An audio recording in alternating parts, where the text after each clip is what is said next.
I think we can blame British people for this one. Let's do it. It's because of fish and chips. Fish and chips, which is good, but it is still a kid's menu item.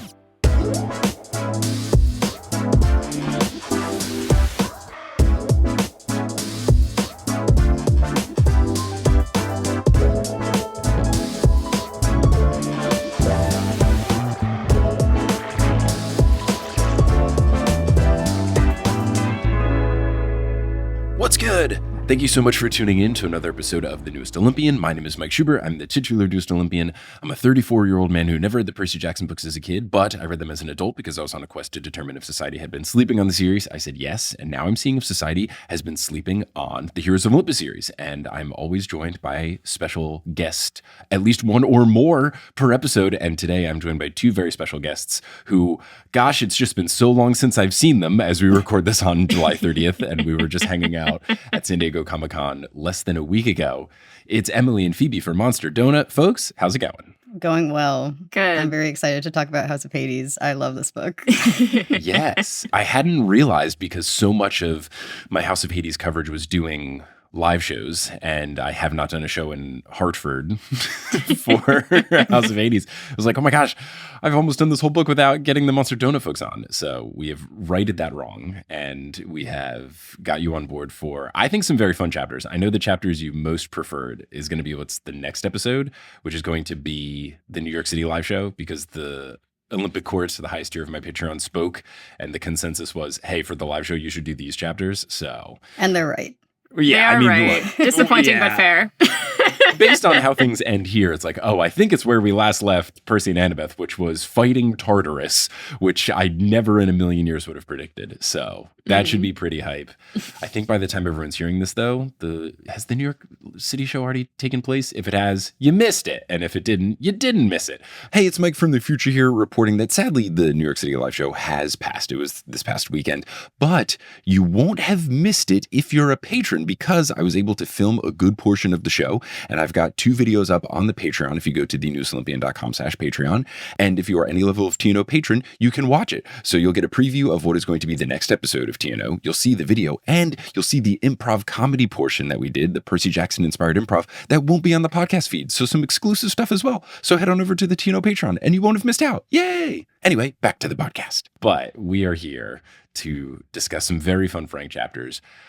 Oh, I think since your last time joining and now, there's a new guestion that has been introduced. Have we done what would your anti-Emily and anti-Phoebe be? Kind of like how there are giants. The giants are like the anti-gods. No, I don't where think there's so. like the anti-Apollo, the anti-Poseidon and stuff. If you had antis to conquer you, or to go up against you, what would they be? Wait, can we answer for each other? I feel like that might be easier. Whoa, could be mean, but I will let you two have it. However you want to do it. I need to think of what my anti would be so that if people don't fully grasp it, but like, it's a tricky one. Yeah. Because it's like, you don't want to just pick the exact opposite. It has to be like the counter to you. So it has to be like similar enough, but yet the opposite of you. Like opposite impact. Like almost. the opposite of Poseidon Polybides still does like water stuff, but it's like the, Right. bizarro world version. I think the anti-Phoebe is somebody who is very, very active in fandom spaces, but it's like every time she says anything about anything, everyone's season is automatically like, and I'm never watching that. Oh. See, what's funny is I was going to say that I feel like mine would be Emily and I might be Emily's. No, this is a running gag that like every time I recommend people watch or listen to something, they're like, and I'm never doing that. And every time Phoebe will casually mention something, next thing you know, you're like knee deep in Tumblr and fan fiction. Like, how did I get here? I like it. The only other thing I can think for anti-Emily is it's someone who doesn't know anything about myths, so they've just loved the Odyssey. Yeah, someone who loved the film. Odyssey. And somebody who's like right now aggressively tweeting like, Emily Wilson just doesn't get Christopher Nolan's vision. Because that's been the discourse lately. I don't know if you've seen that. No. Oh my God. The only discourse I saw was when people were like, how dare they cast non-white people? And shout out to Lupita Nyong'o, who I will forever be so upset she didn't even get nominated for Us, where she was the two main characters in a film that were so different. And I'll never forgive that. But she simply said, this movie's based on a myth that never happened. Also, the ancient Mediterranean was a very diverse place. People just don't know what they're talking about. I absolutely love, especially as basketball boy in the chat, people are like, oh, black people from Greece. I'm like, the most famous Greek person right now is Giannis Antetokounmpo. Like, what are we talking about? What is going on? Yeah, and like, first of all, Troy is in Turkey, first of all. Second of all, the Egyptian civilization was a huge piece of the Mediterranean, and people just don't know what they're talking about. Are they upset that they didn't cast any Cyclopes as Polyphemus? Like, what are we doing? I'm upset that they didn't cast the Scylla from Percy Jackson. I know. The role of She Scylla. should be booked and busy. She was the star. I haven't seen it yet. I'm currently on vacation in New Jersey. If the audio sounds weird, it's because I'm recording in my parents' place of the little house we're staying in. And there's like floor air conditioners, and there's like vents in the floor. That just turned on to do air. Hopefully my noise canceling software is fighting it. I tried my darndest to make it warmer in the building, but I do have a sleeping baby and other things to keep the apartment cool enough for. I plan to see the Odyssey when I'm back from this trip.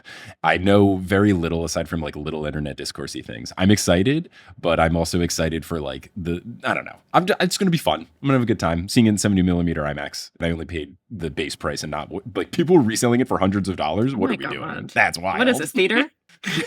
What is this, Broadway? No. The current discourse is Emily Wilson just released like her criticism of the Odyssey, and I was reading for context, did like a her translation of it, right? So Emily Wilson has gained a lot of fame in the last few years because she's the first woman to translate the Odyssey on like a larger platform scale. She did the Odyssey first, and then she released a translation of the Iliad a few years later. And Christopher Nolan, in talking about the movie, cited her translation as some of his inspiration for it. So he kind of brought her into the conversation. Uh-oh. And she wrote a review that I was cackling at. It's devastating. She just basically was like, he did a bad job. Yeah, and I agree with a lot of the points she made, but a lot of people on the internet think she doesn't understand the film or film criticism, so that's sort of what's going on right now. But also, I think the best take on it I've seen was someone was tweeting, like, those who haven't studied classics aren't aware of the fact that she was going easy on him, actually, which is correct. Whoa. Classics professors do not hold back as a rule. I will never forget once I turned in my first ever paper for my advisor and she gave it back to me and just said, I thought you were supposed to be a good writer. That's weirdly a compliment, but also That's huge the level insult? we're talking. Whoa. That is devastating. That's like trash It was talk I would do devastating. as someone like really trying to hurt someone's feelings in a sporting event. Like that's a teacher who's supposed to be like molding you. She was my advisor. Yeah, she just agreed. Oh my gosh. Wow. But that's, you can't say all people are the same, ever as a categorical statement. But yeah, classic scholarship does not play around. It doesn't sound like it. But anyway, Percy would Jackson. recommend her review. Huge fan. Anyway. Cool. Hey, Mike from the future here again. Emma, when editing, suggested that I update everybody because I have seen the Odyssey now. She said people are probably going to hear your takes. You should share them. I don't have any hot takes per se, but I did see it. I saw it in the 70 millimeter IMAX, which was very cool. I would recommend if you are able to see it in a big format like that, you should. It was just cool to see a movie that large for the entirety of the movie. I've only ever seen 70 millimeter IMAX movies where it was just part of the movie. So that was really cool. I thought it was very well shot. I liked how it was all practical effects and I enjoyed it. I didn't necessarily have big emotional swelling inside me because I knew what was going to happen because I've read The Sea of Monsters. But I thought it was good. I don't really have any hot takes. I have much more passionate thoughts about the newest Spider-Man movie, which I did see. And I think it's easily the best of the Tom Holland movies, one of the best Spider-Man movies ever made. It's also just a good, proper film on its own. I could do extended thoughts about that for hours. Maybe I'll make a Patreon bonus episode, but those are my Odyssey thoughts. Surprised it took Odysseus so long when it didn't take Percy that long. Surprised Cersei went with a stew in this movie, not a strawberry milkshake, but no hot takes. Anyway, back to the podcast. we're going to be talking about chapters 66 through 68 of the House of Hades, which are some Frank chapters, very fun. Where we last left our heroes, we had a very lengthy Frank chapter where we learned a lot, mainly about Coach Hedge. And as I said in the episode, I got just as excited for Hedge being married and expecting as I do for my real life friends when they make those sorts of announcements. It was absolutely incredible. The Clarice angle of it is absolutely wild. We learned so much about Hedge in 3 paragraphs. I'm still not over it. I love how much you love Coach Hedge. He doesn't get enough love. Like he's so underrated. I don't understand how everyone doesn't love him as like I heard like rumblings of certain characters when I was starting Heroes of Olympus, but people are still good about the spoilers. The fact that no one was like Hedge is perfect is wild to me. I think he's so fantastic. It does not surprise me at all. I think it's because to me, he's like the improviser in an improv scene that just fully commits to the bit and never wavers. And throughout all these books, Coach Hedge is Coach Hedge. And it's also the perfect thing that can happen sometimes with zany improv characters in a scene is that randomly you'll add some emotion to it and it just makes it twice as good. So the fact that Hedge was just Hedge and then now it's like, oh no, we have an emotional connection to Hedge. Oh, it's so good. It's just perfect. I love him so much. Basically, the rest of our crew is going in to figure out what's up with the temple that's shooting off black lightning, and Hedge is staying back because Frank is a good egg and is trying to keep him safe. So this chapter opens with, quote, "Despite the midday heat and the raging storm of death energy, a group of tourists was climbing over the ruins. Fortunately, there weren't many, and they didn't give the demigods a second look."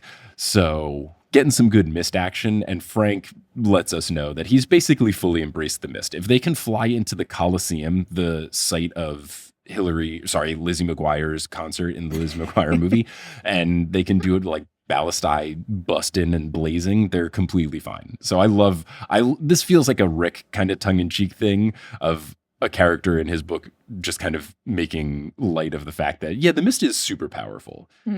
Nico leads them to a stone doorway that goes directly into the side of a hill, and the death storm is forming literally directly above them. Nico then says, "From here, it gets tough." And Leo goes, "Sweet, because so far, I've been really pulling my punches." This will be a recurring theme throughout this chapter, but Leo's like really bringing it. And I very much enjoy his comedic offsetting of this otherwise very dramatic chapter. I'm glad that you are flagging Leo lines because I'm not. In terms of you're like very anti-Leo? I'm a little bit anti-Leo, but In what way? I'm fascinated. If it's spoilery, that's fine. No, I just don't find him that funny sometimes. But I agree. I think early on I didn't find him particularly funny. I have found him funnier in House of Hades, but early on I didn't really get it. Like Lost Hero, I didn't think he was particularly funny, and I can't recall with Mark of Athena. I feel like it was hit or miss, but I've definitely enjoyed him more, but he's still not nearly as funny as Percy, and I don't think he's as funny as Frank either. So I think in this chapter it's pretty good because he just kind of like offsets some of the wild things that people say. But yeah, I don't know. When he goes all like, "Oh, Uncle Leo's here," like I don't laugh at that. I think he just reminds me of a type of guy I knew in like high school that I did not like at all. He is exceedingly a teenage boy. Yeah. Maybe that's it. I do really appreciate Leo in like the early books though. Like rereading it, I was like, okay, I think I was being harsh on him. Oh. I think early books as in these first two, or like into Trials of Apollo territory is when you start to as in like The Lost Hero is what I mean. Like rereading The Lost Hero, rereading Mark of Athena. I think for me, I reread The Lost Hero and I was like, why did I hate Leo so much? And then I read Mark of Athena and I was like, that's why. Okay. All I know is recently when we were at Comic-Con, the folks from Seaweed Raid asked, "Where are you in House of Hades?" And I said, "Oh yeah, Leo just finished up the Calypso thing." And they went like, "Ugh." And I was like, "Whoa, okay." Yeah. And you guys were there too, right? Yeah, it was when we were getting spaghetti dinner. It was like a visceral reaction. And I was like, "Oh, okay. I don't know. I thought it was like fine, but I don't know." Yeah. I personally, as someone like Leo is supposed to be my representation in this book, and I'm not the biggest fan of what he's doing for the Latino community. Valid. I know Stephen Parra, Dr. Stephen Parra, frequent guest of the show, had issue more with the way that the audiobook narrator did the Leo voice as opposed to like what Leo brought to the diversity. Stephen is Mexican, and he said that I think this is like the original audiobook guy. I know there's like 2 narrators for the audiobook. I don't know if it's because some of them are being re-recorded and some are out, but whichever one Stephen was listening to, I think was the original guy. And apparently the voice for Leo was very much like, hey man, it's Leo Valdez. And he was like, it's really rough. So I know he wasn't a fan of that aspect of representation. Yeah, those audiobooks made some choices, didn't they? Oh man, hire us instead. Anyway, Percy Jackson. So Nico, just being no fun at all, goes on this big monologue about how this isn't a joking matter, Leo. This is where pilgrims came to commune with the dead and blah, blah, blah, blah, blah. Nico then asks Frank if he has the barley cakes. And I remembered that there was a Percy Jackson cookbook. I still haven't gotten it. But I wonder, does it creep into Heroes of Olympus Town and does it feature the barley cakes? Because that would be very fun. I feel like no, but at the same time, how do you fill up that Percy Jackson cookbook when there's, I don't know, some blue food? It's a big book from what I've seen. What are these recipes? There's nachos in there. It's all I remember. Nacho? I mean, I feel, what do? You do like Aries Diner food. You do some blue food. You do Sally's 7-layer dip. Yes, right, you do Medusa, but that's also burgers. I don't know. Percy It's just just keeps mostly eating burgers. burgers. He's just always eating burgers. Yeah. Oh, you got to do a strawberry milkshake. You got to do the Cersei strawberry milkshake. Right, That's a right. must. I feel like the stuff in the book is not. I remember looking at it and being like, I feel like a lot of this is not super related to Percy Jackson. You know, so maybe not the most glowing review, but Disney Books, if you want to sponsor us, I will pretend to love this cookbook and I'll talk about how great it is. I don't think they have barley cakes, though. Ugh, missed opportunity. Barley cakes are very Roman, I think. That's like, there's a lot of like reconstructed Roman recipes that people have been doing that are very cool. Okay. The thing about Roman recipes, you have to remember, there's no New World stuff, right? There's no tomatoes, there's no potatoes. Torture. I remember I was writing a historical fiction book set in Bronze Age Greece, and I was like, yeah, Greek food. And so I was like writing Greek food, and then I kept looking stuff up and being like, they didn't have it. What were they eating?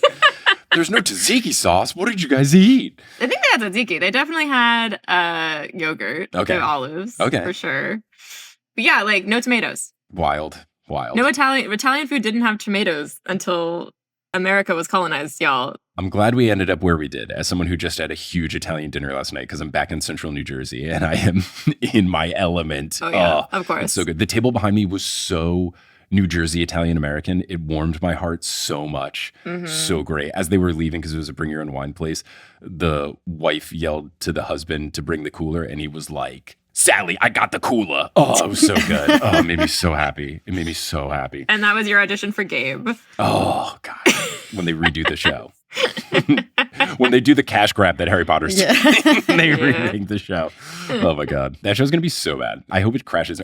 8 episodes about the first Harry Potter book is nuts. That is nuts. The movie's an hour and a half long and they cut nothing from the book. Oh, that show's going to be so bad. I'm very much excited for season 3, which will come out earlier. Shout out to November 20th when we all get really busy again. Right. Anyway, this Percy Jackson, Frank is distracted by wondering if his mom or his grandma will show up in the House of Hades. And Hazel then announces that she has the barley cakes. Nico tells them, all right, we got to eat them. And narrator Frank lets us know that they taste horribly. Nico says it will protect them from the poison. Now they just need to stick together so that they don't get lost and driven mad. And narrator Frank then says, on that happy note, Nico led them underground. I love this. As someone who has a slight special interest in ancient Greek mystery cults. Slight? We don't know that much about a lot of what goes on in them because unfortunately they kept the secrets in a lot of cases. Man, they were good at their jobs. First rule about ancient Greek cults, don't talk about ancient Greek cults. No, but actually, we don't really know what they got up to with the Eleusinian mysteries because no one told, apparently. No narcs. Every secret society needs one narc so that future generations can learn about them. So there's a lot of really fun theorizing that goes on in the historical and archaeological community of what they did. But what's interesting about the barley specifically also is that there is actually one of the theories that's been put forth is there was some amount of imbibing of this thing called ergot, which is I think bacteria or a fungus that grows on barley that makes you trip balls. Whoa. And or gives you gangrene sometime. Big risk. But there's actually like a theory that there was a lot of ergot in the water because it was like unnaturally humid or like moist during the like summer of the witch trials in France. And so a lot of people think that maybe the water supply had ergot in it, and that's why people thought witches were running around. Gosh. Don't know how true it is, but there is a theory that there was some amount of some kind of psychedelic elements of entering the underworld like this, because there's a lot of Greek oracles and stuff like that where you're supposed to like go and commune with the dead, the most famous one being the Oracle of Trophonius. But so like this sort of ritual imbibing and cleansing was like actually a huge piece of doing this kind of thing if you were a pilgrim. Okay. So I appreciate the references. And I see poison and I'm like, yes, exactly. Ergot. The poison and barley. I love this. I've learned so much. This is great. So Hazel uses her underground powers to deduct that they are in what was a basement for a manor house that was built in the Greek times. And Nico confirms, the House of Hades is below them. The upper levels are much newer. And apparently this tricked archaeologists who thought they found the necromantion, but then gave up. They were so close. They just needed to dig a little bit farther. So our team progresses until they arrive at a large stone. Jason asks, is this a cave-in? And Nico says it's a test. And he asks Hazel to do the honors, and she just turns it to dust by simply touching it. And in its place appears a set of stairs that take them lower. There's these crude portraits of cows on the walls as they descend. Frank and Piper are not fans. Nico begins to explain these are the cattle of Hades, but then Frank stops him to point out a golden chalice filled with green liquid on the first step of the stairwell that definitely wasn't there before. So Leo and I, reading it, guess that that is the poison that they have to drink. Nico grabs the cup and says that this is the entrance to the necromantion, the same one where Odysseus and other heroes communed with the departed for advice. Does this show up in the Odyssey or no? Yeah, so I looked up this archaeological site because I've never personally been to this one. So everything they're saying is pretty accurate to what we currently theorize about this spot. I'm saying we, like I wrote papers on this. But essentially, there's a sort of place in the Odyssey that Odysseus goes to commune with the dead that became pretty famous. That was apparently like based on a real pilgrimage spot. And so apparently there was a Greek archaeologist, and I want to say the 60s, that theorized that the spot that they're at in the book that is based on a real archaeological site was the spot. So cool. And there was like ruins there and everything. But then this has happened several times in archaeology, especially earlier archaeology, where they're like, oh my God, I found this incredibly important thing to mythology. And then other people get there a few decades later and they're like, so this is a house. This isn't the spot. This is just some guy's house. Most famous is if you go to Athens, they'll be like, and this is the school of Socrates. And it's a Roman villa. Like, not even close. I love it. But, a lot of people, to quote my classics professor at one point, were digging to find Homer, as he was British. So, they want the big, buzzy discovery. But apparently it seems like at least there are a lot of locals throughout history that thought this was the right location. And there were some legends about it. And they apparently have found offerings around the site, but like the actual structure is a 4th century house. And then there's some evidence that it was then maybe later fortified when the Romans came to capture Greece in like the 2nd century BC. So it was like fortified with like catapults and stuff like that, it seems. And they found some evidence of that encounter because it's like a big house on a hill, which isn't really a temple location. It's more of like a fort location. Yeah, army location. Okay. So apparently the theories on what's going on here have changed a bit, but there's still like not evidence that maybe at least people thought this was where it was, even if it's not necessarily like the real site, quote unquote. I dig it. This is great. So much knowledge. I like that we're listening to a podcast today and we're also going to class. I love it. So much knowledge. So this is where they ask the dead for advice. Leo asks, is the advice leave immediately? Again, I think a very funny little quote from him. And Piper says that she would love that. Nico drinks and then passes the cup to Jason, saying, quote, "You asked me about trust and taking a risk. Well, here you go, son of Jupiter. How much do you trust me?" Frank has no idea what he's on about right now because he hasn't been reading the book. Jason drinks without hesitation. Ally Lee, like an ally. I mean, yeah. So basically, like, I certainly feel this way as a straight cis boy. If there was a certain situation where I felt like the right thing to do as an ally was just do whatever the queer person said, I'd be like, yup. I went to a drag show with one of my friends who's gay in Florida. And it was my first time going. This was a while ago. I didn't know exactly what was going to go down. He gave me the brief rundown of like, there will be, you know, performance, lip singing, dancing, all this kind of stuff. And it's like in a bar, but there's this like stadium kind of seating. And we're sitting down and the host immediately just comes up and goes, "Do we got any straight boys in the crowd?" And I raised my hand and my friend was, you know, like throwing my hand up, pointing to me and everything. I was the only person in a room of like probably 50 people. And I was like, oh, okay, here we go. And the queen just comes up to me and applies like the darkest black lipstick in just like the thickest paint, and then just plants, no joke, I think a 15-second kiss on me. And I was like, I wouldn't want this to happen. This is probably like technically assault by the letter of the law, but I was like, I'm going to be a good ally and I will accept this. I can't let my friend down. So I completely sympathize with Jason being like, "Yup, I'm going to chug the hell out of this poison instantly." In support of gay rights. Doing it for my boy Nico. This was when you mentioned we might be guesting on these chapters. I didn't clock it, but Phoebe turned to me and was like, "Is that?" And then mimed drinking from a cup. Yeah, I was trying to remember what was in these chapters, and this was the first thing I thought of. Great. I love it. Oh. So they all drink. Frank is then imagining his grandma asking, "If all your friends were drinking poison, would you do it too?" Which is a great flip on the "if everyone jumped off a bridge, would you" thing. Nico congratulates the crew, saying that this should allow them to survive the first level, and Piper is gobsmacked that it's just for the first level.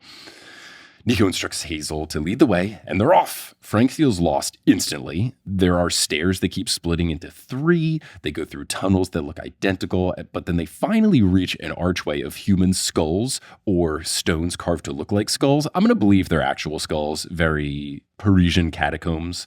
Yeah. Hazel declares that this is the entrance to the second level, and she offers to go first to scout it out.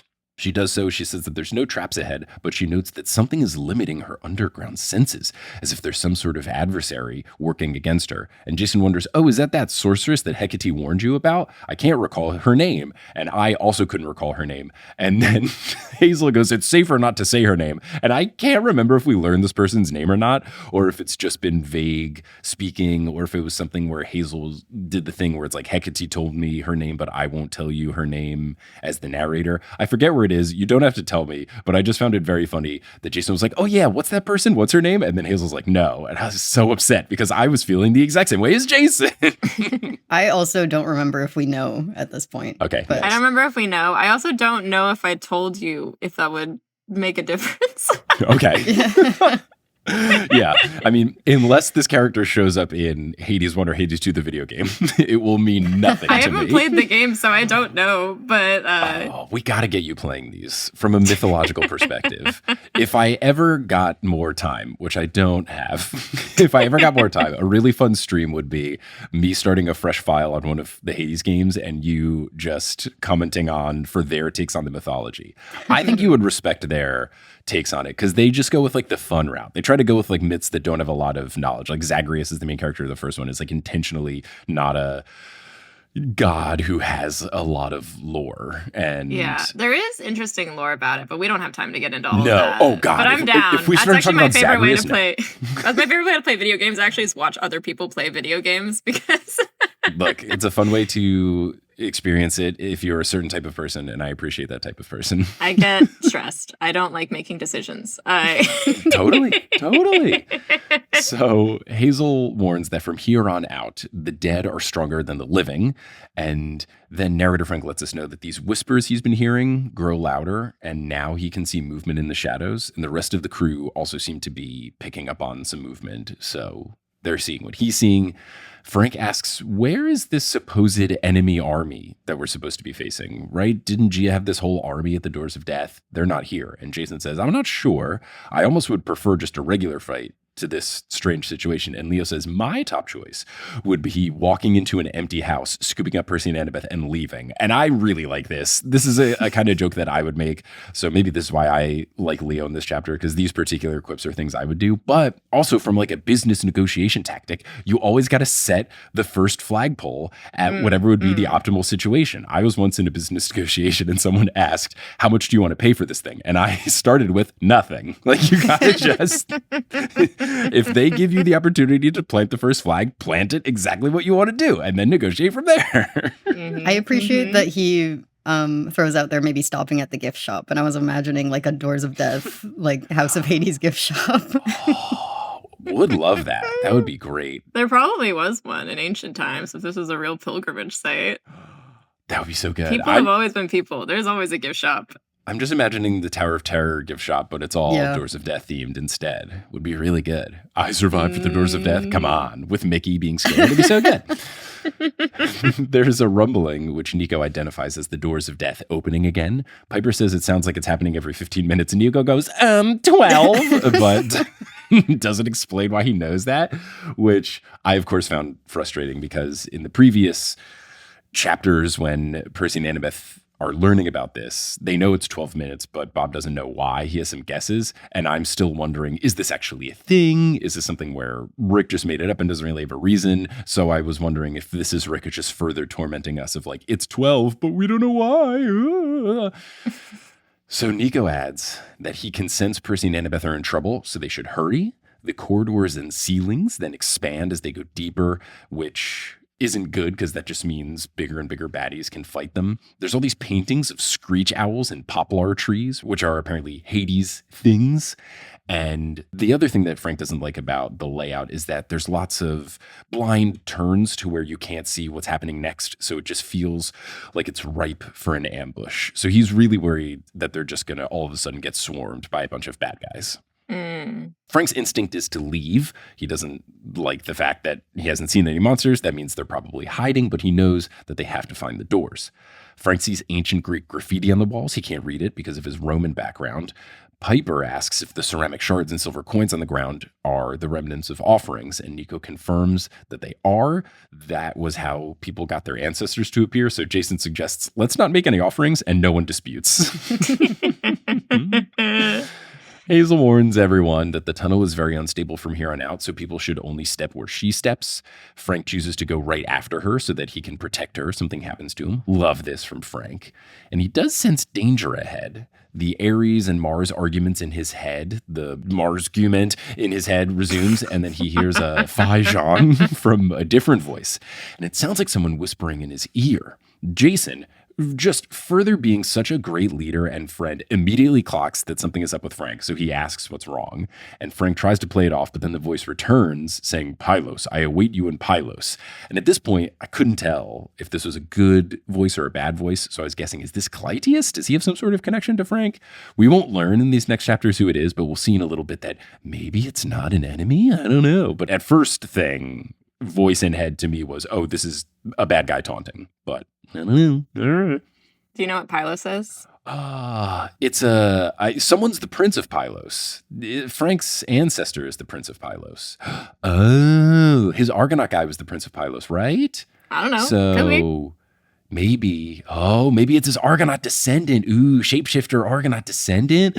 Ooh, yeah. That could be really fun. I like that. That could be cool. Ooh, let's see. This voice scares him, though, more than any foe that he has faced thus far, even literal death, who he has spoken with. Frank's instinct is that this person is his ancestor. I mean, yeah, Prince of Pylos, it's right there, crediting that his grandma always went on about how important it was to respect their ancestors. Apparently, this is a big Chinese thing, according to Frank. Hazel tells Frank to stop moving. Frank realizes that he was about to step out of line, and this voice tells him, quote, to survive, you must lead. At the break, you must take charge. And then out loud, Frank asks, lead where? And then it's just dead silence. Leo responds, big guy, could you not freak out on us? Please and thank you. This is a Leo joke I don't like, because if your friend is freaking out, don't make fun of your friend for freaking out. What you could have said, Leo, was, hey, Frank, are you okay? It is interesting to me that, like, it seems like it's really affecting Frank more than anyone else, or at least everyone else isn't letting on. That is interesting. I'm trying to think if there's a particular reason, because we get more of like the Frank changes, but that's after they get the legions, and that obviously has more of a tie to Frank. But I don't know. I'll have to see. He's just so Roman. Yeah. So Roman. He's really in his element. Or I guess out of his element, because they're back in Greece. So he's not where he wants to be. So everyone's looking at Frank worried. He explains, I'm fine. I was just hearing a voice. Nico says, hey, I warned you all that this could happen. We should continue. It's only going to get worse. Hazel tells everyone to stay put. She goes ahead alone, which Frank doesn't like, for 23 seconds, which is an eternity. So long. 23 seconds. She then returns to warn that a scary room is ahead, but they shouldn't panic. And then Leo, back for the good joke, says those two things don't go together, which I think is absolutely fantastic. Because yeah, if you say, hey, there's a scary room ahead, don't worry. You just called it a scary room. You literally just called it a scary room. What else am I supposed to do except panic? They follow Hazel into the room, and we get this description. Quote, the place was like a circular cathedral with a ceiling so high it was lost in the gloom. Dozens of other tunnels led off in different directions, each echoing with ghostly voices. The thing that made Frank nervous was the floor. It was a gruesome mosaic of bones and gems, human femurs, hip bones, and ribs twisted and fused together into a smooth surface, dotted with diamonds and rubies. The bones formed patterns like skeletal contortionists tumbling together, curling to protect the precious stones, a dance of death and riches. So I don't know if Uncle Rick is messed up in the brain or if this is a thing that ancient... No, this is all him. He came up with that. Rick, are we all right? Because that's, I mean, it's so good, but also, how does someone think of that? I mean, have you been to, what are they called? I mean, I've been to the catacombs, but they don't even have femur floor. Like, that's, this is so much worse. I went to this ossuary outside Prague once, and it's sort of, but it's like a very medieval thing. It's like the memento mori, you know, like remember you're gonna die. The Sedlec ossuary, I think, is the most famous one. That's the one outside of Prague. Okay. It's like a whole catacombs made of bones, like cathedral, but like there's furniture and there's decoration. Like they do a lot of it with the decor. It's not I think the Paris catacombs is a lot more just like piles of bones, but this is like actual they're decor. Like columns. Oh, okay. That's very, they kind of just like line the walls and stuff in the Paris catacombs. The scariest part of the catacombs is not the skulls and everything. It is the spiral staircase you have to climb at the end. That is the most terrifying part because it does go on forever. Yeah. I gotta get the Prague one. That sounds fun. I did one trip to Prague and had a blast, but did not do this. I got to return and I got to do a live show there because I've never performed in the Czech Republic. It would be so fun. Oh, I love Prague. Mad underrated city. Yeah. If you want to Google it, it's Sedlec ossuary, Ossuary. Okay. It sounds very fun. I like it a lot. I saw some creepy stuff in Prague, but it wasn't that. I went to Prague with my buddy Johnny, friend of the pod, and we did a thing that we call scrounging, which was just, we did no research. We just kind of like looked at stuff and then went or would like dip into like the tourism board thing and like pick a thing on a poster. We were there around Christmas time, so we just saw what looked like a big tree on top of a hill lit up in Christmas lights. And we were like, let's go to it and see what that big tree is. And it was in a park, but then in the park, this was like late at night, there were carved statues that almost looked like totem pole faces, but individual, like carved into wood. And they were just all littered throughout a playground park, like slides, swings, and everything. And for sure, those were all people that got turned into wooden masks. Like those were all people that wronged some sort of deity. Yeah. And then there was just this beautifully lit Christmas tree in the middle of it. The difference in vibes was alarming. Sounds very pagan. But yeah, I don't know. Decorating with bones, I don't think was a super ancient world thing. I don't know. Maybe the Assyrians did stuff like that. They were kind of known for being really grim. Okay. Hazel warns them not to touch anything. Leo replies he wasn't planning on it. Again, a joke that I appreciate. Jason asks which of the exits is the one we want to take. Nico looks unsure for the first time since entering. He says that the room that they are currently in is where priests channeled the strongest spirits, and there should be one passage that would lead to the altar of Hades, but he doesn't know which one it is. Frank then chooses one in which there is a ghostly Roman legionnaire beckoning them, and Hazel asks why, and Frank replies, you don't see the ghost? And then Nico goes, what ghost? And Frank is so scared because the two underworld people don't see the ghost. The floor then vibrates. Frank tells them that we got to go to the exit now. Hazel warns that the floor is unstable. I got to scout a path first. Frank says, okay, but hurry. He knows that he's scaring his friends, but he can just sense that something bad is about to happen. The ghost that was beckoning him then vanishes. Roars fill the room, and then hundreds of enemies run in from all directions. Nico instructs Hazel to not stop scouting, and all of the crew draw weapons. And then there's a crack that runs through the floor. Frank tackles Leo and Hazel to safety in towards the tunnel. Frank yells for them to continue on as he goes back for the others. And we've got Jason, Piper, and Nico on the correct side of the fissure, but there's loads of bad guys around them. And then there's like these stone bridges that they can cross to get to them with. So it's not a great situation. Frank remembers what his ancestor said, at the break you must take charge. And that's when I started to get clued in on, oh, this might not be a villain. This could be a helpful person. We'll have to see. Frank can see their demise before him if he doesn't intervene, so then he gets an idea and he yells for Nico to use the scepter. And narrator Frank says, quote, Nico raised Diocletian's scepter and the cavern air shimmered purple. Ghosts climbed from the fissure and seeped from the walls, an entire Roman legion in full battle gear. They began taking on physical form like walking corpses, but they seemed confused. Jason yelled in Latin, ordering them to form ranks and attack. The undead just shuffled among the monsters, causing momentary confusion, but that wouldn't last. So certainly a confusing thing that they didn't listen to Jason, but then we'll learn more about this in the following chapters. Mm-hmm. Frank tells Hazel and Leo to continue. Hazel doesn't want to. Frank says that they have to. The book then has this quote, you have to. It was the hardest thing Frank had ever done, but he knew it was the only choice. Find the doors, save Annabeth and Percy. So then Leo begins to protest, but then yells for Frank to hit the deck because he sees something happening behind him. Frank dives for cover, and he's okay, but the entrance to the tunnel is completely blocked now. And the book ends the chapter with the following quote, Hazel, Frank's voice broke. He had to hope she and Leo were alive on the other side. He couldn't afford to think otherwise. Anger swelled in his chest. He turned and charged towards the monster army.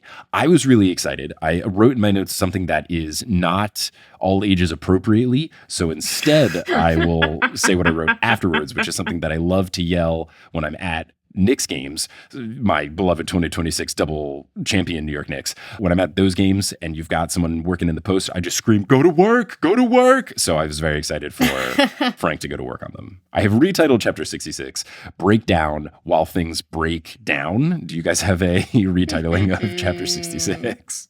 I forgot that this was part of it. Yeah, sorry.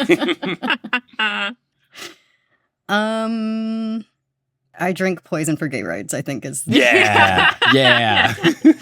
I was trying to come up with a pun of like Nico, like they're entering the Nicomanteon or what are they called? Yeah, the Necromanteon. So the Nicomanteon. Yeah, I dig it. I like Phoebe's better though. I think that's final answer. Love it. All right, we're going to take our mid-roll break here. The House of Headlines, we'll talk about updates of the podcast, upcoming live shows, stuff like that. And then we'll come back for the final two chapters.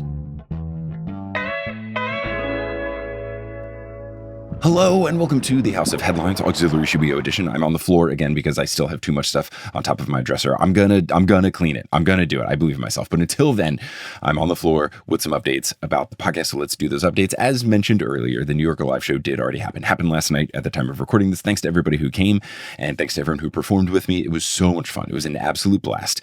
And as I alluded to earlier, you can see the video of most of the show on the Patreon right now. So basically, I had about 38 minutes worth of memory on the memory card that I use. And I filmed like the first 35-ish minutes of the first act and then the same for the second act. So you'll see a good chunk of what's going to be the next episode of TNO. And then the improv portion, which I might post publicly at some point on YouTube. I got to figure out exactly what I'm going to do with it. But for now, you get exclusive access to that. And it was really fun. It was an absolute delight of a show. And I think you'll enjoy it. So head on over to the Patreon. Any tier of TNO patron can watch it, and it'll obviously be ad-free and in really high quality. Now, speaking of live shows, I do have 2 more coming up in the month of September. So we've got one in Boston on the 20th and one in Philly on the 27th. You can get your tickets at thenewsolympian.com/live. They will be over early book 5 stuff. I don't know exactly what chapters quite yet. Got to figure out the schedule, but we're definitely going to be done with the House of Hades before these shows happen. So it'll be into Blood of Olympus Town, which I'm really excited about. So secure your tickets. Other update stuff, now that the New York City live show is complete, I can begin working on shipping out the Mayor of Tangent Town pins and the Australia/New Zealand stickers that people have done the pre-orders. Thank you, everyone, for your patience there. Just getting all the work done for episodes and this live show was kind of a big hurdle, but now that that is behind me and I've got some breathing room before my next set of live shows, I should be able to get those shipments out. So stay tuned for those. And then included in doing all that shipment stuff, I will be shipping stuff to the online merch store. So some of the new merch that we've made will be available up there. You may have seen me posting about this on social media, but I worked with the folks from Monster Donut and Seaweed Brain to make a collaboration super compilation of all of our roundtables. So some people had asked us to do a video where it's just the full roundtable uncut, because the way it works is we alternate. We ask a question, you ask a question, you ask a question, and we ask questions in a circle until our time goes up.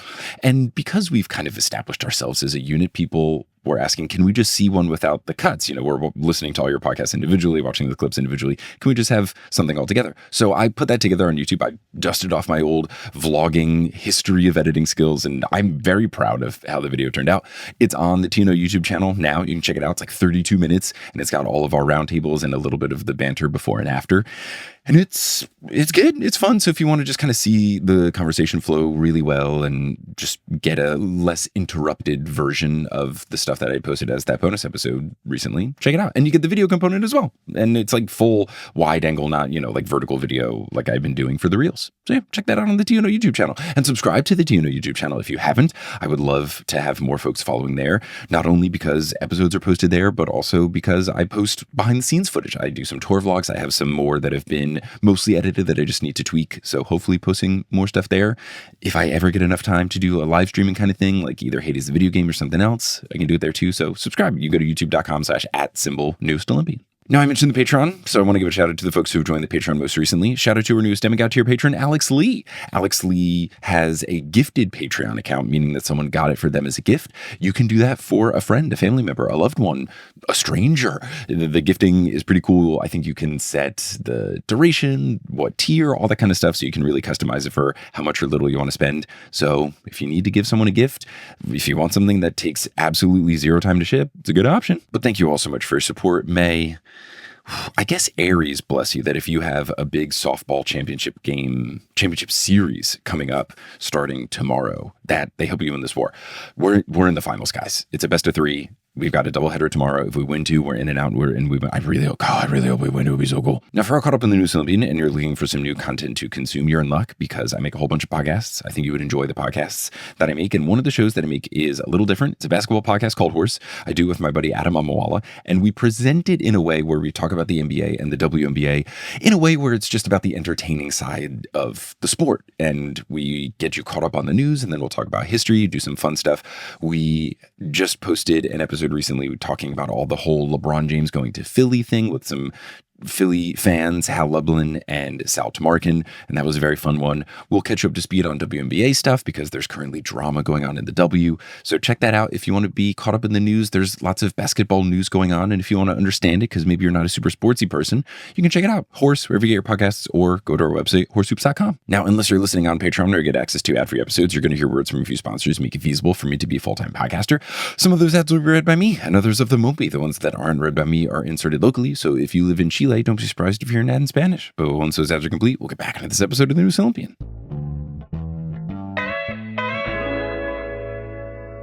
All right, and we're back. It's chapter 67, which is called Frank. We will retitle it by the end. It opens with, quote, Frank was no expert on ghosts, but the dead legionnaires must have all been demigods because they were totally ADHD.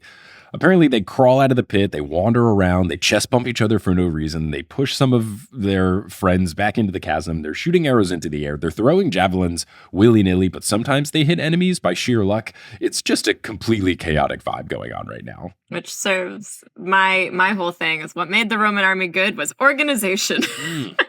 And we will soon see how helpful organization can be. The monsters grow more enraged and they begin to defeat the legionnaires quite easily. Many of the enemies have fire-based weapons, to which Frank takes offense. And then he makes his way towards the rest of the crew, just shooting arrows all the way until he runs out. And only after running out of arrows does he realize, oh, I should transform into some sort of big beast. That's kind of my whole thing. And let me tell you, Frank, let me be frank. I also completely forgot. I completely forgot that this was a thing. So you're good, Frank. I wonder if this was Rick being honest where he was writing these chapters and was like, oh, right, Frank. But I 1,000% forgot that he could do this. At no point was I screaming, turn into a bear, turn into a lion, blah, blah, blah. That's not his journey. That's not the journey he's on right now. No, he's doing a different transformation. It's internal, not external. So just as he's about to change into some sort of beast, an arrow pierces his bicep. He tries to turn into a dragon, but he learns the hard way that he can't change while injured, which is a very unfortunate technicality for us to learn in this moment. So he trades his bow for a sword and starts slashing away. Nico's just a few feet ahead. My very legal PDF said meters, specifically metres, because it's the British PDF. But I guess it still would have been meters if it was a Frank narrated chapter in the American PDF. Because he's Canadian. Yeah, it just would have been meters, not metres. Nico is slashing his sword and trying to command the spirits with the scepter. He's yelling out orders, but it's not really working. Frank knows it's because he's Greek. Then you've got Jason and Piper at Nico's back. Jason is deflecting projectiles with his wind powers. Piper is putting her new zigzag sword to use and spraying the cornucopia. Quote, the air above the chasm turned into a fireworks show of flaming projectiles, exploding rocks, and fresh produce. Just great. If they ever adapt the show, it's going to have to be animated because there's just some true chaos. And the cornucopia is, I think, at the top of the list. Jason's commands to the Roman zombies are also not working, and Frank can tell that the crew's just not going to be able to hold them off forever, so they got to switch it up. So Frank yells, make way, at some of the Legionnaires, and they immediately listen to them. And that seems like a good sign to me, but Frank doesn't love the responsibility that seems to be on his shoulders. He thinks back to Mars and Venice telling him that his leadership test was approaching, and I don't know if this is a British thing, but leadership was hyphenated in my very legal PDF. Do Brits hyphenate leadership? If they do, that's insane. It's not hyphenated in mine. Is yours a British legal PDF? I don't think so. Okay. I'm Googling, do British people hyphenate leadership? It's seeming like no. I'm not getting a lot of stuff here. It might be a PDF thing, because don't they every once in a while have some weird formatting in them to like stay very legal? Oh, I don't know. From my understanding, this very legal PDF is like a rip of the book, which I did pay for. But I think we can blame British people for this one. Let's do it. Let's do it. It's because of fish and chips that you... Yeah, exactly. Fish and chips, which is good, but it is still a kid's menu item. I used to make fun of it for being their national dish. I got a lot of flack on Potteros for saying your national dish is a kid's menu item, but it's even worse because their national dish is chicken tikka masala. So the national dish is just colonialism. Like, it's really bad. Yeah. Cultural appropriation, the national dish. Anyway, it's okay. Fish and chips is tasty. Chicken tikka masala is also tasty, but other stuff. But anyway, now that British people have turned off the pod, we can keep going. Now that those guys are gone. Now that they're out of here. They've only been nothing but lovely to me. The Manchester show was such a delight. Everyone was so nice. Frank tries to determine why the crew is listening to him, but not Jason.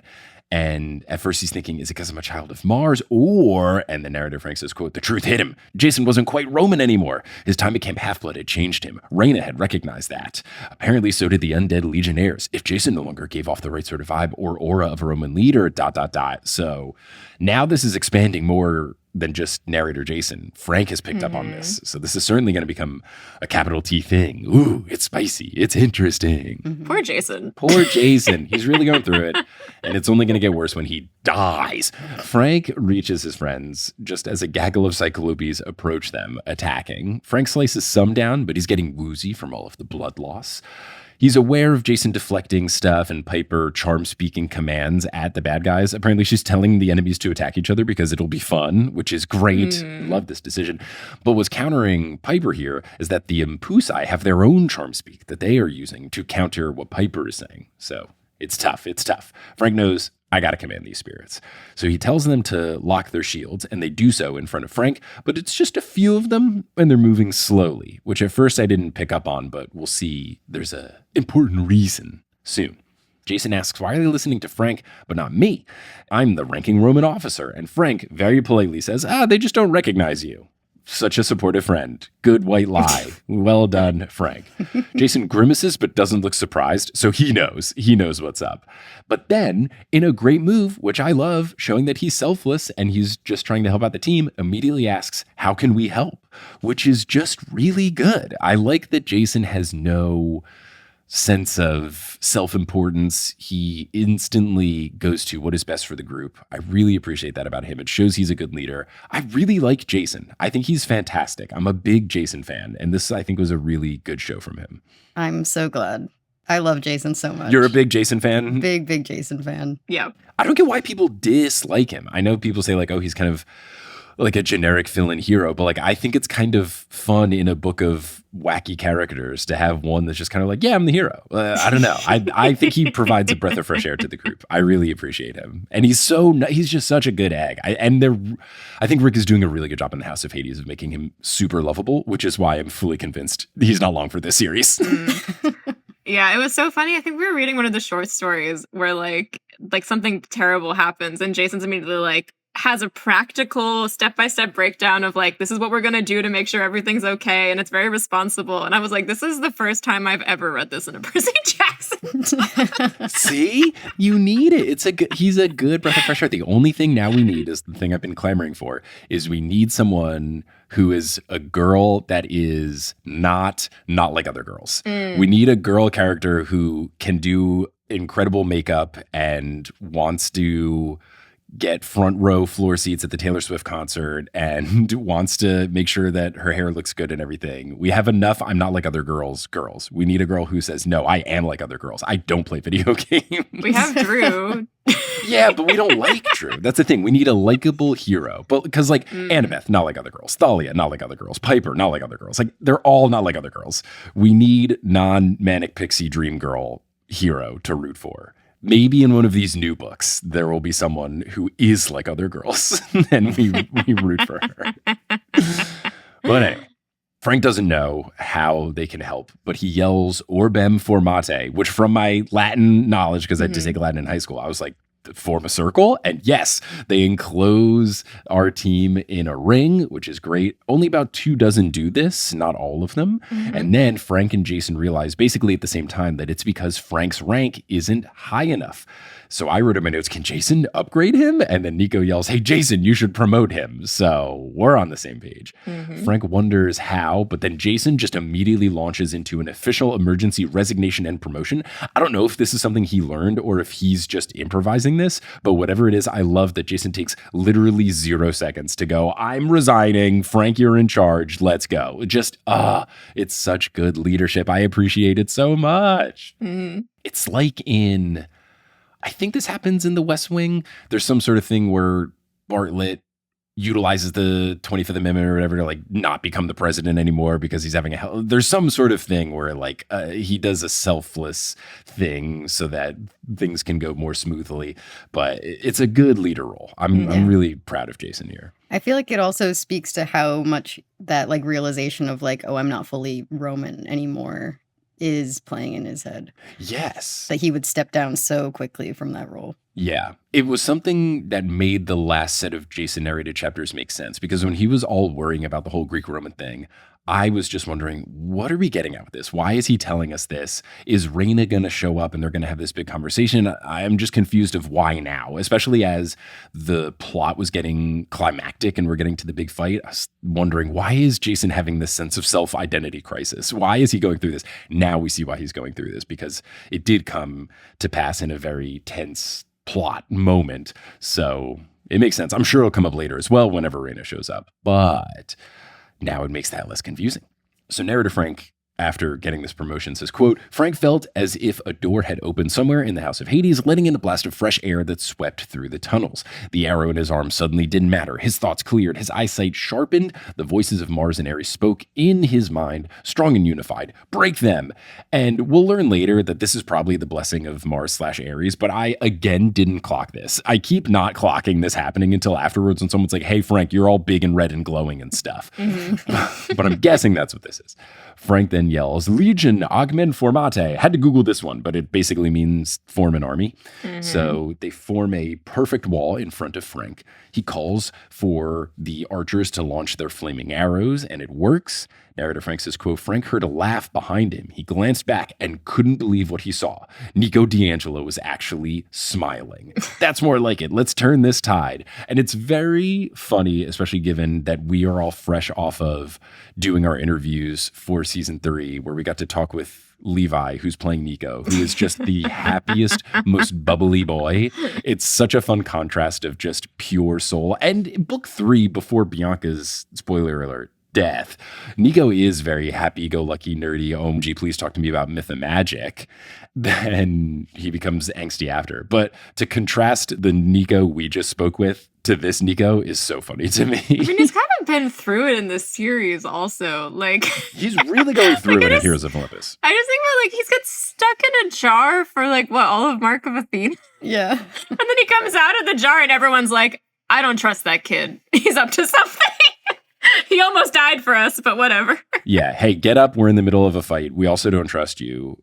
I hope you've been having fun eating one pomegranate seed a day. Oh, and now you're going to get attacked by a bunch of plates that have fallen out of the kitchen. And then you're going to turn into a corn plant. Like, it's just not an easy run for Nico. Yeah, he's not having a good time. Not a good time.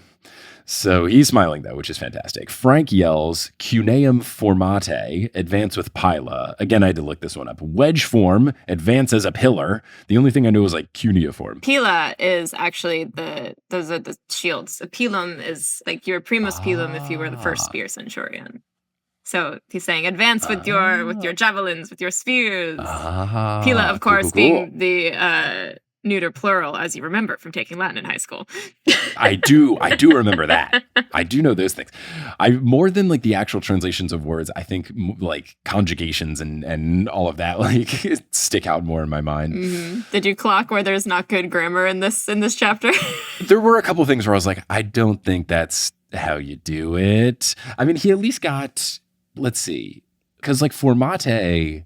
Is that right? Yeah, that's the plural. That's the plural of the command, like the imperative. Yeah, plural imperative. Yeah. Not to give you a test. No, the yakalare flammas, that's the infinitive. Oh, so that means like to shoot your arrows. When it should be yakate, actually. Mm-hmm. But get on it, Rick. We're going to give you a stern talking to next time we get to interview you for something, Rick.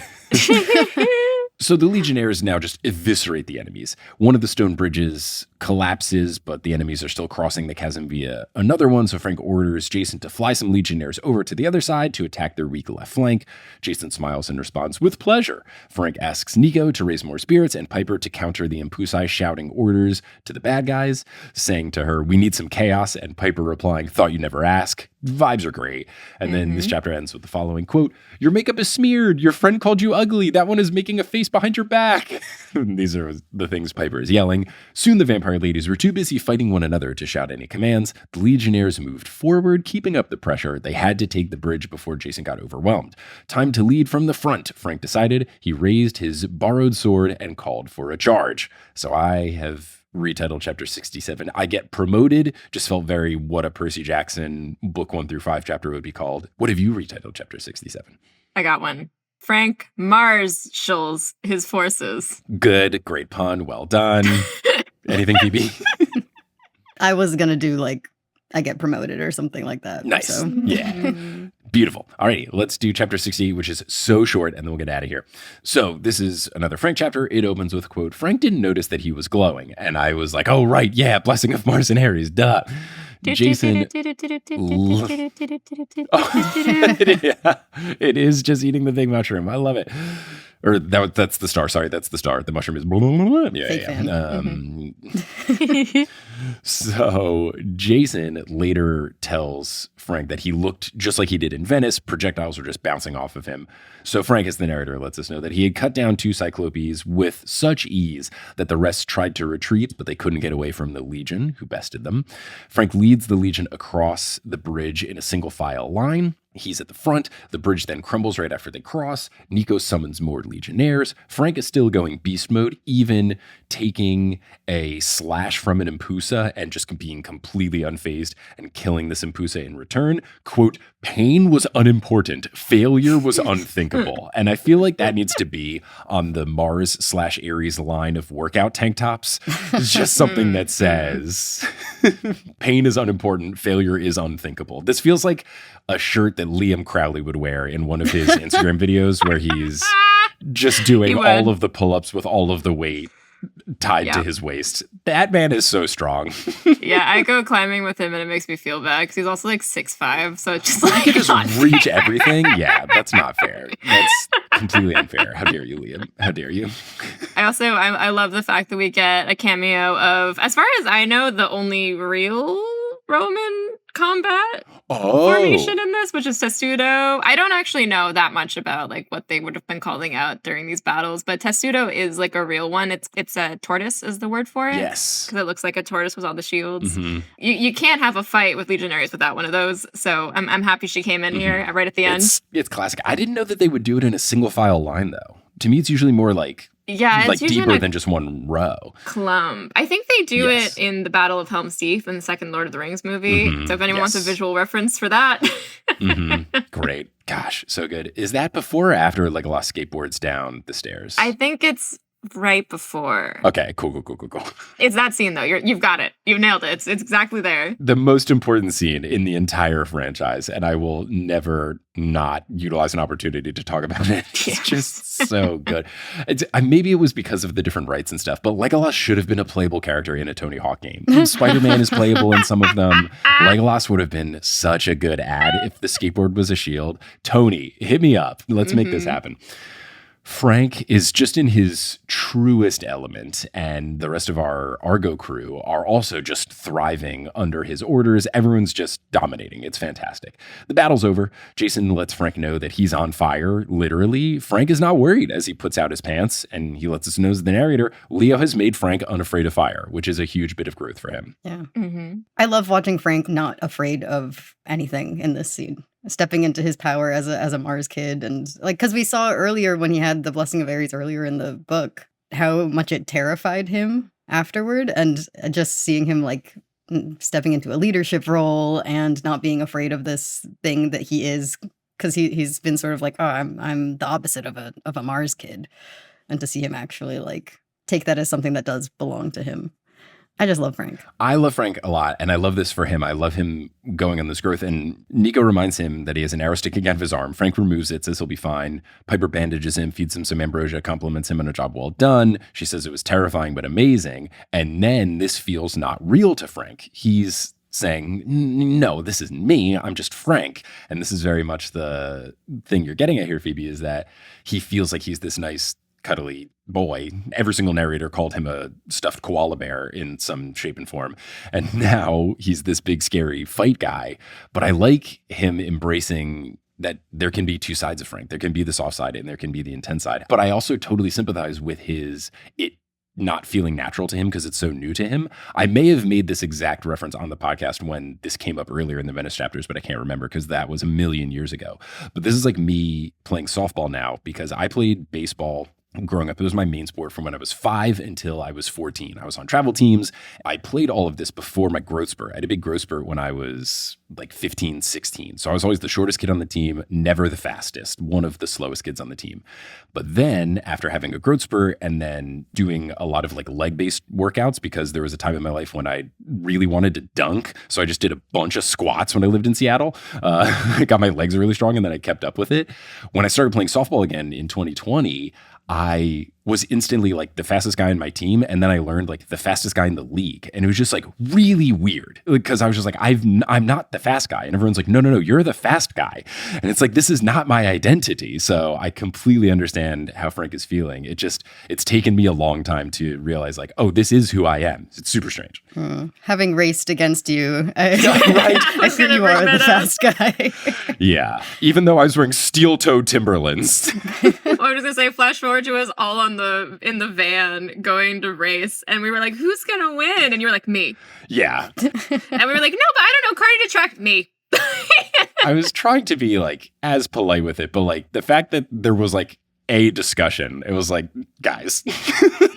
Carter was a dark horse in the running, okay? We all knew it wasn't going to be the rest of us. You're sure. But even when it was like, I don't know, I was like, unless Carter was in the Olympics, like, I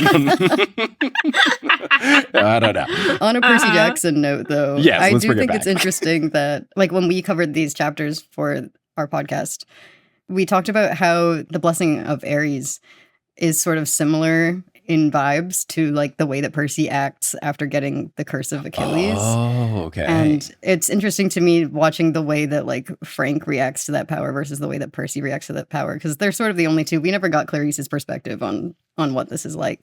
But, right. It sits way more naturally in the way that Percy acts in battle compared to the way that Frank reacts to a similar power.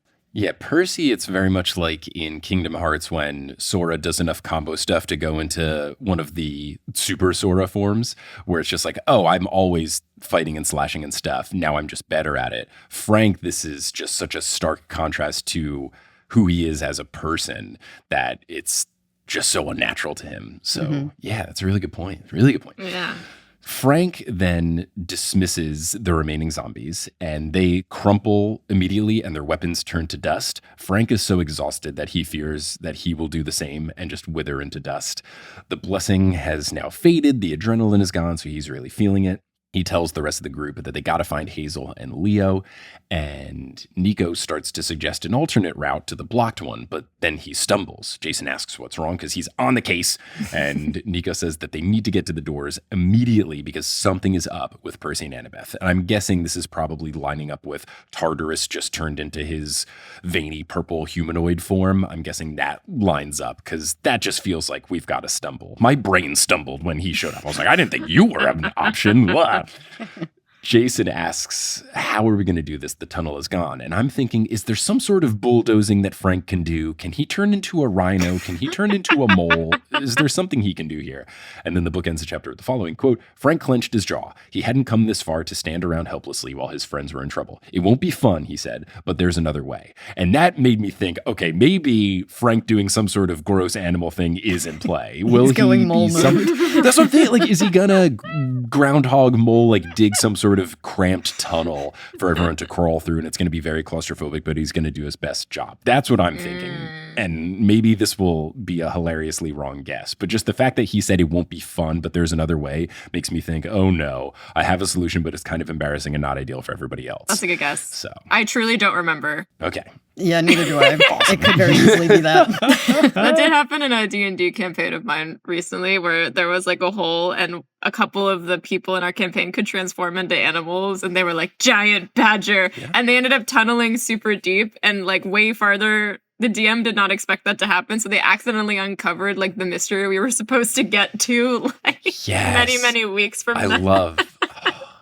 I absolutely love that. My favorite thing playing D&D, as I did with my group of podcasters, 20 to Midnight, was thwarting a plan, not even fully intentionally. It was just like, oh, I did this thing. And it's the true sign of a good DM that they just fully run with it. Like, oh, let me just throw out 5 pages of notes I wrote. But, you know, true to form, you did something I wasn't expecting. I got to hand it to you. It's just the most delightful thing. The most delightful.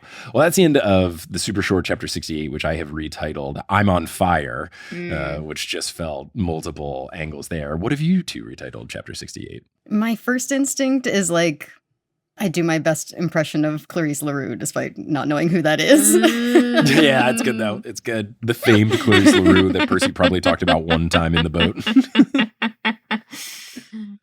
I'm trying to come up with a good legionary pun, but... Maybe like, I get Legion scary, because he was like terrifying in his fighting. Yeah. No, I think we'll go with Phoebe's. That's a good one. Beautiful. Well, that is the end of this chapter. That's the end of this episode. Emily, Phoebe, thank you so much for joining. This was such a delight. Glad we got to finally get you in for a House of Hades episode. If folks want to find you doing stuff, where can they find you doing stuff? Thank you for having us. We actually fully skipped these chapters when we covered the book. Our episode on this book is called We Forget to Talk About the House of Hades. Yeah, we got too distracted by whatever was going on in Tartarus. Sure. I mean, thank you for the opportunity to actually discuss these. Yeah, Happy to do so. Happy to do so. You can find us at PJO Pod on Twitter, Instagram, wherever you're on socials, and you can listen to our podcast, Monster Donut, wherever you get your podcasts. Amazing. Well, Phoebe and Emily, thank you so much for joining. Listeners, thank you so much for listening. And until next time, when I guess we're going to get back to what's going on with Percy and Annabeth, because it has been 4 Frank chapters. How cruel would it be? I haven't looked who the next narrator is, but it would be so funny. Rick. I mean, look, he made fun of the cliffhanger, so it's not out of the realm of possibility. If the next set of chapters, no, because it's the live show, it'll be very fun. I don't think it'll happen. But if the next set of chapters, I turn the page and it's like, Raina. She's like on Scipio. It would be so funny. Everyone's waiting. Oh, Percy and Annabeth fighting Tartarus. Let's go. Raina. Oh, it was really cold. The people love Raina. I mean, I'm excited for however she shows up. We're running out of chapters for her to show up in this one, but I think it's like she's on her way. I don't know. But until we see what's going on next. Until then, I'll Percy you later.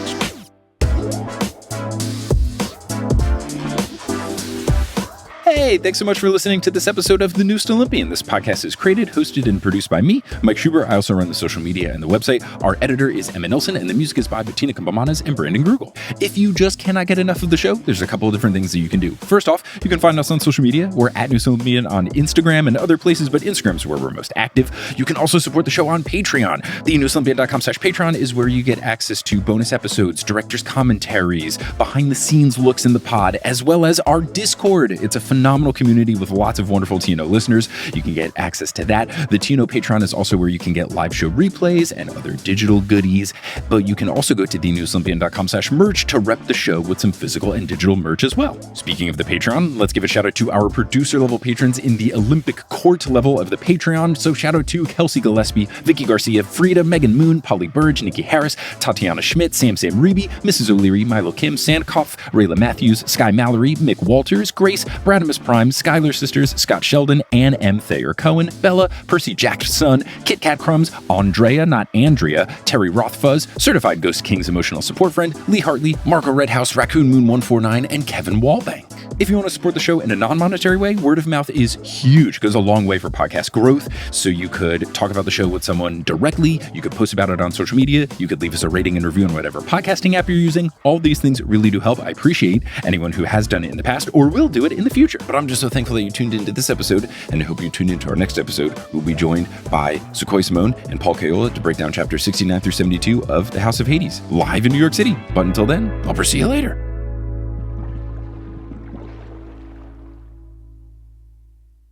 Hey everyone, how's it going? It's me, ASMR Mike. So recently, I was at Socrates Sculpture Garden, which is a really nice waterfront sculpture garden in Queens, and the water is up on it, and the waves were splashing because a ferry boat had come through.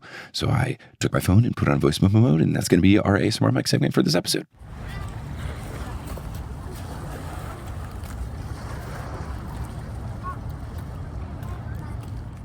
Thank you so much for listening.